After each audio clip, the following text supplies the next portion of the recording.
Do you know the difference between a conspiracy and a conspiracy theory? Both of them are real, but they're not the same thing, and there's a drastic difference between one and the other. Hi, my name is Brian Kennedy. I'm the mayor of Glendale, Wisconsin, president of Democratic Municipal Officials, and a member of the DNC.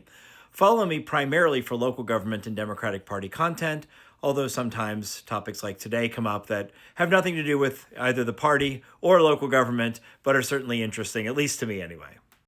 Let's talk first about a conspiracy. A conspiracy is a secret agreement to commit an unlawful act. And the Epstein files is a perfect example of conspiracy or many conspiracies. You have in the Epstein files hundreds of well-known famous people, wealthy people who assisted Jeffrey Epstein, who paid for sex with girls that he was trafficking, or who were a part of his network of supporters, people who traveled with him, who wanted to be a part of his orbit. Those people are all part of a conspiracy to either assist or be a part of trafficking girls for sex, or helping him cover up, or helping give him credibility so that he could, in the eyes of the world, look like an upstanding businessman.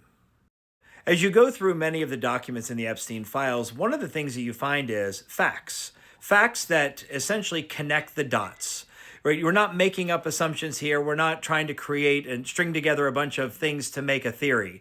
You can actually look and see who paid him, what they paid him for, when they traveled with him, where they went. You have all of that as actual documented fact that helps us to essentially piece together the conspiracy. Now let's talk about a conspiracy theory. Conspiracy theories are often based in some factual evidence, but they involve at some point stepping outside of factual evidence and relying on assumptions. Often some very sketchy ideas that are pulled together. Well, this happened and this happened, but if these other things happened, then you can arrive at this conspiracy theory. The problem is you don't have those documented steps in between. Unlike when you look at the Epstein files and you see the names, you see the amounts of money, you see the exchanges of emails, the travel records, all of those things. With a conspiracy theory, you have essentially a couple of pieces of information that are strung together with a bunch of things that aren't necessarily factual and require you to actually have to make some really big stretches in order to believe the conspiracy theory.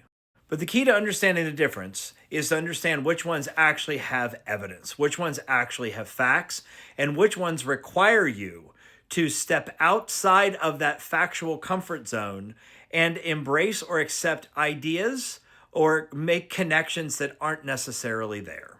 So it's our lesson today on conspiracies versus conspiracy theories. Hope you're all having a wonderful day.